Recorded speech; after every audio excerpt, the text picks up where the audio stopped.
राज आणि मेघा एका इमारतीच्या समोर येऊन थांबले.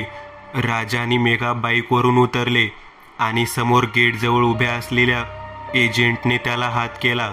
या साहेब, ॲड्रेस शोधायला काही प्रॉब्लेम नाही ना झाला? एजंटने विचारलं. नाही, राज म्हणाला. इमारत तशी जुनी आहे, 2004चं बांधकाम आहे, पण अजूनही सॉलिड आहे. लिफ्ट पण आहे, 24 तास पाणी आणि लाईट.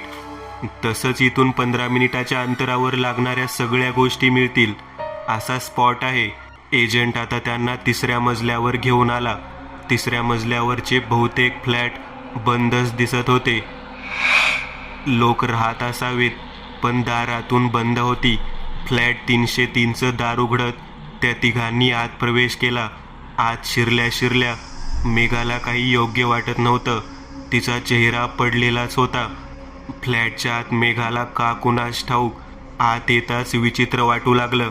एक घुसमट व्हावी तशी नकारात्मकता तिला लगेच जाणवली. तिला या गोष्टी लगेच समजायच्या, पण राजला काहीही तसं फील झालं नाही. हे बघा, हे किचन, हे बेडरूम आणि इकडे बाथरूम आणि वॉशरूम, एजंट सांगत होता. फ्लॅट तसं वेल मेंटेन दिसत होता, त्यामुळे राजला पहिल्या नजरेत हा फ्लॅट आवडला होता. भाड्याचं काय? राजने विचारलं. तेच मी म्हणालो तसं 5,000, डिपॉझिट 15,000, एजंट म्हणाला. आणि फ्लॅट विकत घ्यायचा असेल तर? राजने विचारलं. मेघाने त्याच्याकडे बघितलं. तसं विक्रीचं म्हणाले तर या एरियात रेट चालू आहे 25, पण रिसेल आहे म्हणून 16पर्यंत मालक हा फ्लॅट द्यायला तयार होईल, एजंट म्हणाला. ओ, ठीक आहे. आता सध्या भाड्याचं बोलू आपण. विकत घेण्याबद्दल मलाही बजेट बघावं लागेल, राज म्हणाला. हरकत नाही. मग कधी करायचं ॲग्रीमेंट? एजंटने विचारलं. एक्सक्यूज मी, त्याआधी आम्ही दोघे जरा एकांतात बोलू का? मेघा मध्येच म्हणाली. हो, नो प्रॉब्लेम, असं म्हणत एजंट बाहेर गेला. राज, मला हा फ्लॅट बरोबर वाटत नाहीये, काहीतरी विचित्रच वाटतंय, मेघा म्हणाली. अगं तसं काही नसतं, तो हॉरर पिक्चर बघणं बंद कर. मला तर तसं काही जाणवत नाही, खूप मस्त वाटतंय, राज म्हणाला. अरे पण दुसरा फ्लॅट बघू ना आपण, इथं मला नकारात्मकता जाणवत आहे, मेघा म्हणाली. अगं मला एक सांग, बाकी आपण गेली 1 महिना फ्लॅट्स बघतोय. आपल्या बजेटमध्ये एकतरी फ्लॅट आहे का? त्यात यावर्षी पगारवाढीची शक्यता मावळली आहे. कंपनी लॉसमध्ये आहे माझी. आणि आपण सध्या जिथं राहतोय तिथं किती प्रॉब्लेम आहेत. चाळीतील 10 बाय 10ची खोली, त्यात वॉशरूमसाठी बाहेर जावं लागते. मला तुला अशा जागेत नाही ठेवायचं. त्यात तुझी तब्येत खराब झाली. आपलं लग्न होऊन 1 महिना होत आलाय, पण अजूनही आपल्यात काही घडलं नाही. जस्ट बिकॉज तुझी तब्येत खराब आहे, तिथल्या अस्वच्छ जागेमुळे, राज तिला समजावू लागला. अरे हो, पण मी करेन ॲडजस्ट. मी तुला काही म्हणाले आहे का? मेघा म्हणाली. हे बघ, आपण त्या चाळीतून जोवर निघत नाही तोवर आपली प्रगती होणार नाही. फक्त 1 वर्ष इथे ॲडजस्ट कर. आपण 11 महिन्यांनी जागा बदलू. मी नवीन जॉब शोधीन तोवर. पण मी त्या चाळीत नाही राहू शकत, प्लीज, तो म्हणाला. मनावर दगड ठेवत तिने होकार दिला. एजंट आत आला. कांबळे साहेब, ॲग्रीमेंट उद्याच करू. मी डिपॉझिटचा चेक आणि 1 महिन्याचे भाडं ॲडव्हान्स देतो, राज म्हणाला. चालतंय की, एजंट खुश झाला. ते आता तिथून बाहेर निघाले. फ्लॅटच्या हॉलच्या मधोमध एक खांब होता. त्यावर मेघाची नजर पडली. गोलाकार असा तो 1.5 फूट व्यासचा सिमेंटचा खांब खोलीच्या मधोमध का होता, हा प्रश्नही तिला पडला. खांबाच्या वर आलिशा लव मॉम असं कोरलेलं दिसत होतं, पण पांढऱ्या खांबाला रंग दिल्यामुळे ते प्रथमदर्शनी क्लिअर दिसलं नव्हतं. ती तिथून निघून राजसोबत बाहेर आली. तिथून ते घरी आले. राजने पैशाची सोय करून दुसऱ्या दिवशी ॲग्रीमेंट फायनल केलं. चाळीतला संसार उचलून आता ते तळेगावला असलेल्या त्या फ्लॅटमध्ये राहायला आले. दुपारी टेम्पोतून सामान उतरवून त्यांनी फ्लॅटमध्ये आणलं. रात्रीपर्यंत आवराआवरी करण्यातच वेळ गेला होता. दोघेही थकले होते, त्यामुळे तसेच झोपी गेले. दुसऱ्या दिवशी सकाळी राजला जाग आली. मेघा किचनमध्ये असावी, कारण किचनमधून बोलण्याचा आवाज येत होता. डोळे चोळत तो उठला आणि बेडरूमच्या दारापर्यंत येऊन पोहोचला. एका खोलीला लागून असलेल्या बाथरूमचं दार उघडून मेघा डोक्याला टॉवेल बांधून बाहेर येताना त्याला दिसली. तू इथं आहेस? मग किचनमध्ये कोण बोलत होतं? त्याने कान किचनच्या दिशेला टवकारले. आता किचनमधून कसला आवाज ऐकू येत नव्हता. काय झालं? तिने चमत्कारितरित्या त्याच्याकडे बघितलं. नाही, काही नाही. असंच झोपेत होतो ना मी, म्हणून मला आवाज ऐकू आला तुझा. तिनेही फार विचार केला नाही आणि ती किचनमध्ये गेली. स्वयंपाक करून तिने त्याचा डब्बा भरला. तो बाथरूममध्ये आंघोळ करत होता. दारावर कोणीतरी नॉक केलं. आलो आलो, त्याने आतूनच आवाज दिला. पण त्यानंतर कोणीतरी पुन्हा नॉक केलं. अगं हो ना, आलोच बाहेर, राज म्हणाला. त्याला वाटत होतं की बाहेरून मेघा दार वाजवत आहे, पण बाहेरून कोणीतरी नॉक करतच होतं. तो बाथरूममधून बाहेर आला. बाहेर कोणी नव्हतं. मेघा, हे काय आहे? किती वेळा नॉक करतेस दारावर? तो किचनमध्ये येत म्हणाला. मी तर किचनमधून हललेही नाही, ती म्हणाली. तो विचारात पडला आणि तसाच आवरायला निघून गेला. आतापर्यंत 2 वेळा त्याला असे भास झाले होते. आवरून तो बाहेर आला आणि डब्बा घेऊन निघाला. तो दाराच्या बाहेर गेला आणि त्याला बाय करायला म्हणून दारात तीही आली. तो लिफ्टने खाली निघून गेला. आयेशा, तू इथं कधी आलीस? अचानक मागून आवाज आला. तिने मागे वळून पाहिलं.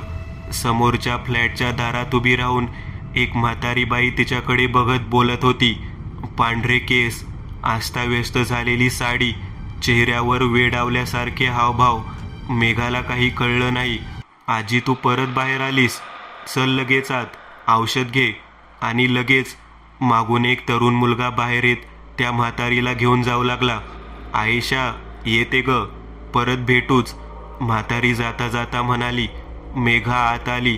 राज दिवसभर कामात बिझी होता, त्यामुळे मेघाला कॉल करायला जमलंच नाही. संध्याकाळी 8ला तो घरी आला. मेघाला दार उघडून त्याला चहा आणि पाणी दिलं. कसा गेला आजचा दिवस?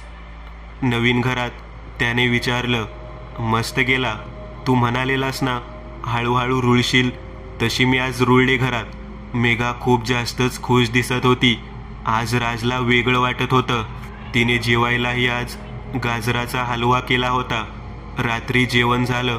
थकल्यामुळे त्याला लगेच झोप लागली. मध्यरात्री बाहेर ढगाच्या गडगडाटामुळे त्याला जाग आली आणि त्याने डोळे उघडले. बाजूला मेघा नव्हती. तो उठून बसला आणि बेडरूममधून बाहेर आला. हॉलमध्ये त्याला त्या खांबाच्या समोर मेघा मांडी घालून बसलेली दिसत होती. खांबाकडे बघत ती कोणाशी तरी बोलत होती, पण तिच्या आसपास कोणीच नव्हतं. मुख्य म्हणजे ती अरेबिक भाषेत बोलत होती. खांबाकडे बघून ती अरेबिक भाषेत बडबड करत होती. अरेबिक? हिला इंग्लिश, हिंदी, मराठी सोडलं तर बाकी कोणती भाषा येत नाही आणि ही सरळ अरेबिक भाषेत बोलतीये. हे बघून राजचं डोकंच बधीर झालं. अंगावर सरसरून काटा आला. आता ती मराठीत बोलू लागली.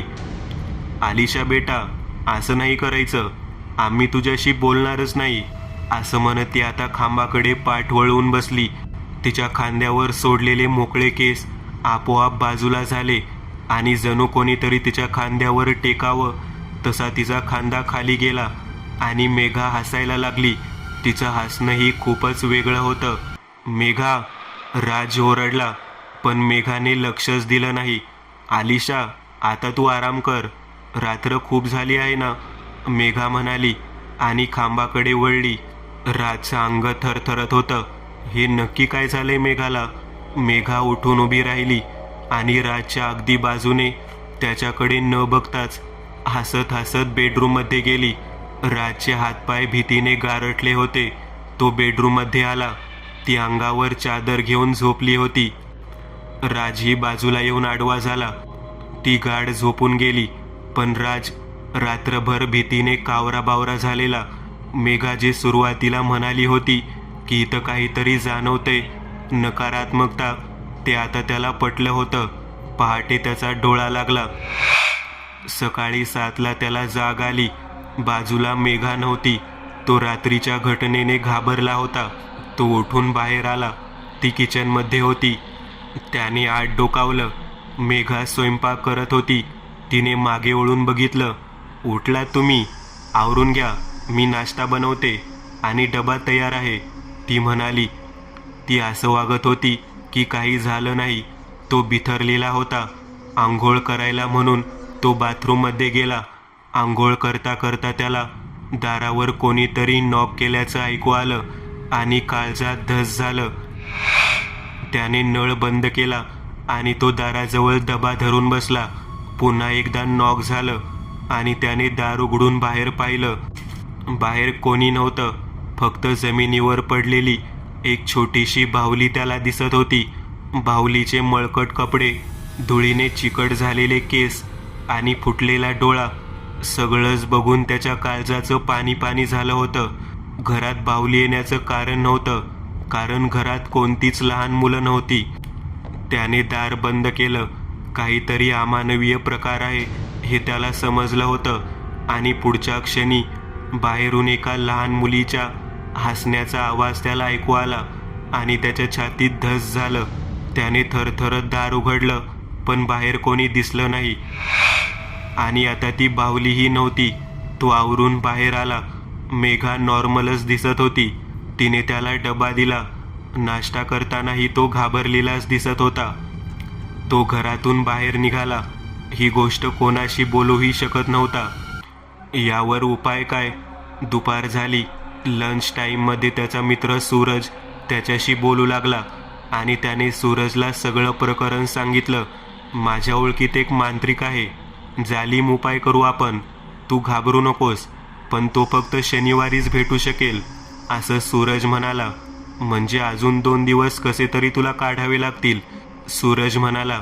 हो रे, चाळीतील घरही आधीच्या घरमालकाने दुसऱ्याला भाड्याने दिलंय. मी हे घर लगेच सोडूही शकत नाहीये, राज म्हणाला. काढ कसे बसे 2 दिवस, सूरज म्हणाला. संध्याकाळी राज घरी आला. आज काय अवस्था असेल घरात याबद्दल विचार करून तो आधीच घाबरून गेलेला. दाराशी येत त्याला समजलं की दार लोटलेलं होतं.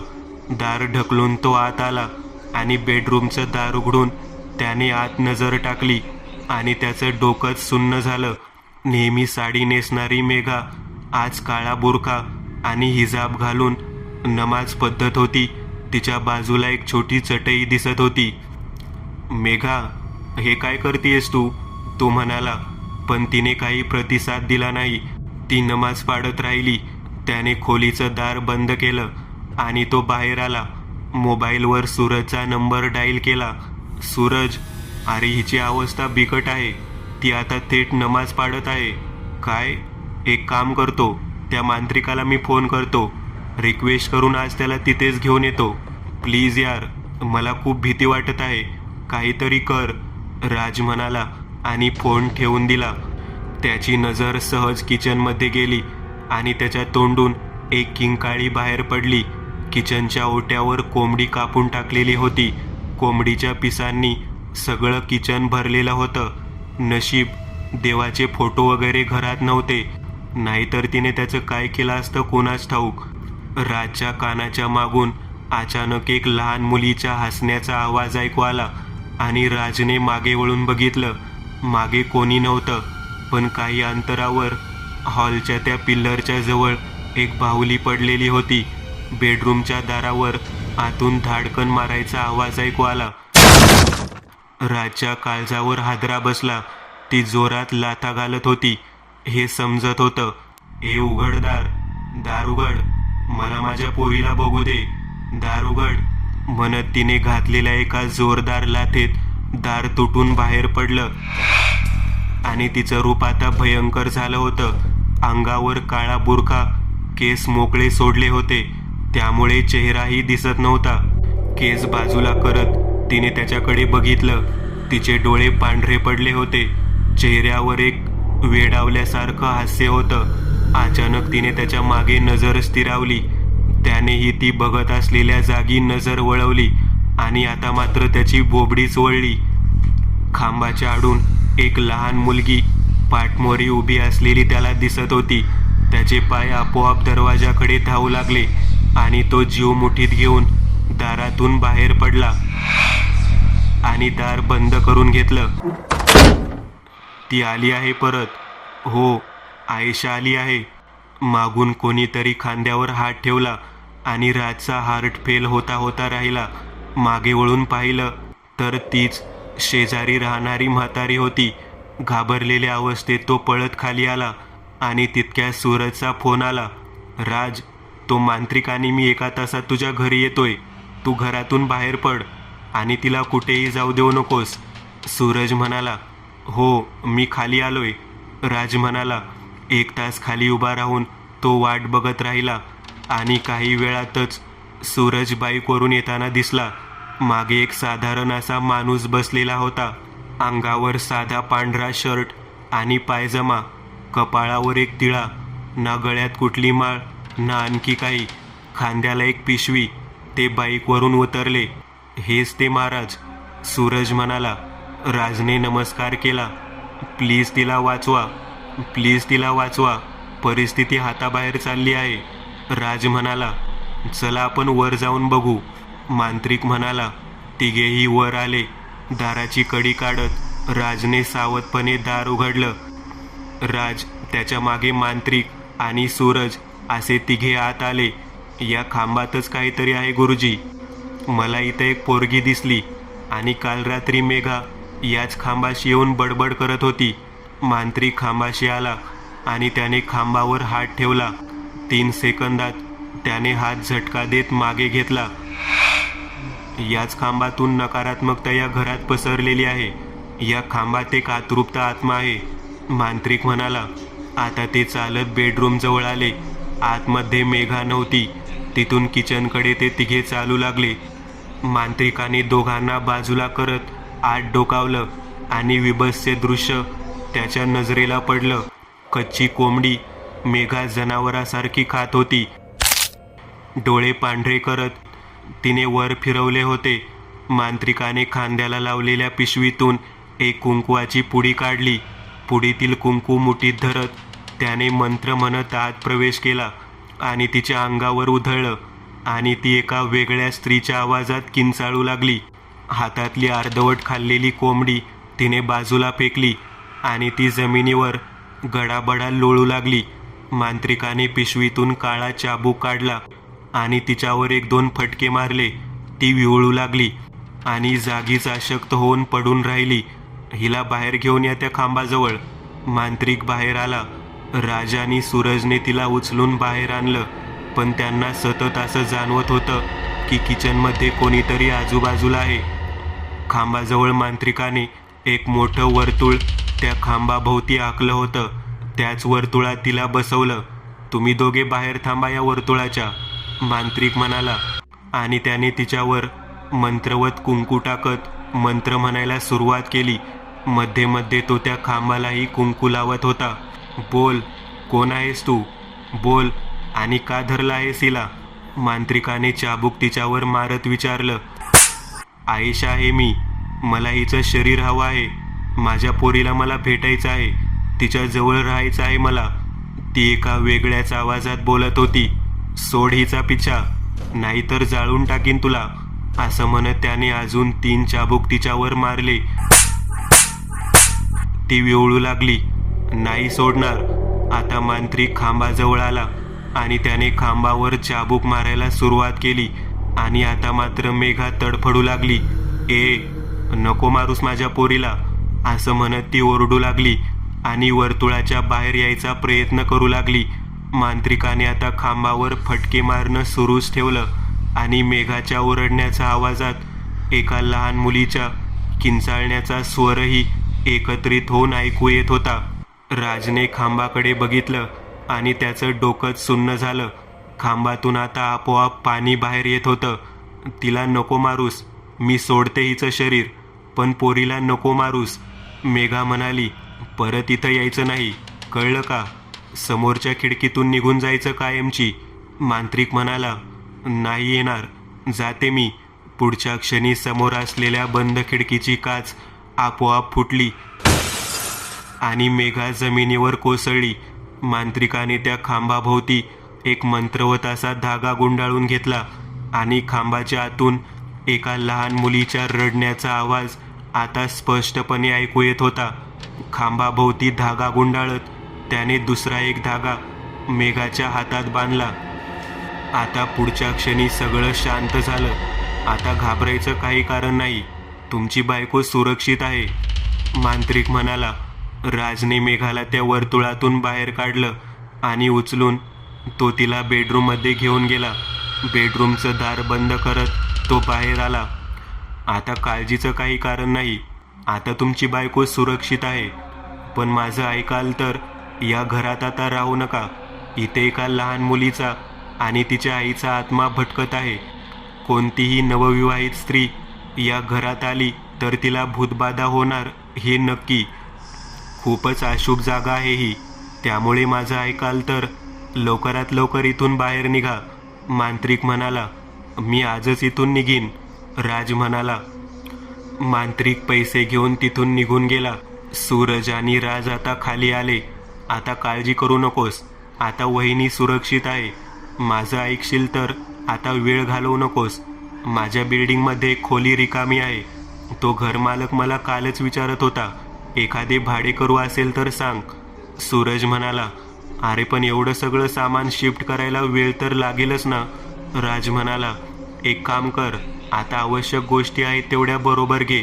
वहिनीला सोबत घेऊन त्या रूममध्ये शिफ्ट हो. बाकीचे सामान आपण फार फार तर उद्या घ्यायला येऊ, सूरज म्हणाला. चालेल, राज तयार झाला. मी एक काम करतो, तुझ्या घरमालकाशी बोलून घेतो लगेच. तू तयार राहा वहिनीला घेऊन. तासभरात मी रिक्षा घेऊन येतो, मग आपण सोबतच जाऊ, सूरज म्हणाला. सूरज निघून गेला. राज वरती आला. मेघा शुद्धीवर आली होती. आता कसं वाटतंय, राजने विचारलं. डोकं जड झालंय. काल रात्रीपासून ते आतापर्यंत मला काही आठवत नाहीये. माझ्या अंगावर हे रक्त कसलं, नक्की काय झालं इथं, मेघा म्हणाली. आपण इथून जातोय, सगळं सांगीन तुला, पण आत्ता नाही, राज म्हणाला. बरं म्हणत ती आंघोळ करायला बाथरूममध्ये गेली. वेळेतच ती तयार होऊन बाहेर आली. आवश्यक सामान घेऊन ती तिथून फ्लॅट बंद करून बाहेर आली. तोपर्यंत सूरजही खाली आला होता. सूरजने तिथल्या घरमालकांशी बोलून घेतलं होतं. आता ते तिथल्या रूममध्येच राहायला आले होते. आजची रात्र जरा शांत शांत वाटत होती. राज आणि मेघा गाढ झोपेत होते. 2 रूमचं ते घर होतं. झोपायच्या खोलीच्या दाराच्या फटीतून कोणीतरी आत डोकावत दोघांना बघत होतं. मेघाचे डोळे बंद होते आणि चेहऱ्यावर एक स्मित हास्य उमटलं होतं. तिने डोळे उघडले आणि दाराकडे बघितलं. दार उघडून एक लहान मुलगी हातात एक बाहुली घेऊन तिच्या जवळ आली आणि तिच्या कुशीत येऊन झोपली. राजला मात्र या गोष्टीचा लवलेशही नव्हता. जुन्या फ्लॅटच्या खांबाला बांधलेला दोरा तुटून खाली पडलेला होता आणि बेडरूममधून एका स्त्रीच्या रडण्याचा आवाज ऐकू येत होता. राज, कुठेस तू राज? मला भीती वाटते इथं राज, आरशात बघत मेघा रडत होती. मित्रांनो, आज पुरतं एवढंच. तुम्हाला जर काही गोष्ट आवडली असेल तर नक्की लाईक करा. तुमच्यापैकी बरेचसे जण व्हिडिओ लाईक न करताच पळून जातात. पण हा जर व्हिडिओ तुम्ही लाईक केला तर मला जरा बरं वाटेल आणि असेच भारी भारी व्हिडिओ बनवायची माझ्यात एनर्जी येईल. त्यामुळे नक्की लाईक करा. आणि अजूनही कोणी या चॅनलला सबस्क्राईब केलेलं नसाल तर लगेच सबस्क्राईब करून टाका. आणि बाजूची घंटी ती मात्र दाबायला विसरू नका. देवाची घंटी आहे ती. चला तर मग पुन्हा भेटूया अशीच एक आगळी वेगळी गोष्ट घेऊन पुढच्या